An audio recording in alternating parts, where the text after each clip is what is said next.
રણમાં એટલો વરસાદ પડી ગયો ને કે આપણા જો 2-3 દિવસ થયા આપણા બધા મશીન બંધ પડ્યા છે યાર. કાંઈ કામ નથી થતું. શું કરે વરસાદના શું કરે કામ કરીને યાર. લોડિંગ પર ચાવલું થવાનું હતું પણ આપણા જો મીરાન ઢગલા પણ એમને રહી ગયા છે.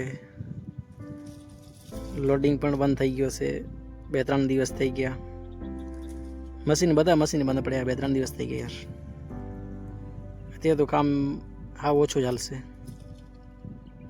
બરોબર થઈ જાય કમ્પ્લીટ કામકાજ એના પછી કામકાજ ચાલે યાર. વરસાદનો મોસમ છે નહીં પણ તો વરસાદ આવી ગયા છે. બધાએ મશીન સાફ સફાઈ કરીને આપણે અહીંયા રાખી દીધા છે. જ્યારે ગાડી આવે ત્યારે લોડિંગ ચાલુ થશે આપણું. બાકી તો બધા મશીન એમને રહેવાના જ છે. 2-3 દિવસથી બધા મશીન પણ બંધ કરી નાખ્યા છે. કેમ વરસાદ હોય એટલે મશીન ચાલવાનો સંકેત આપણે રહી જ ના શકે એમ.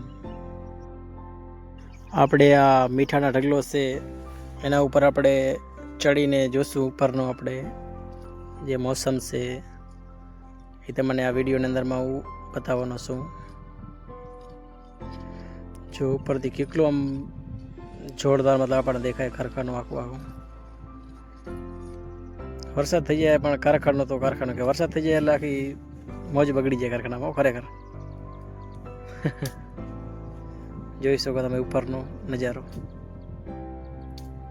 વરસાદ થઈ ગયો એટલે ત્યાં થોડો બધે ગાડી બધી રસ્તામાં બંધ થઈ ગઈ.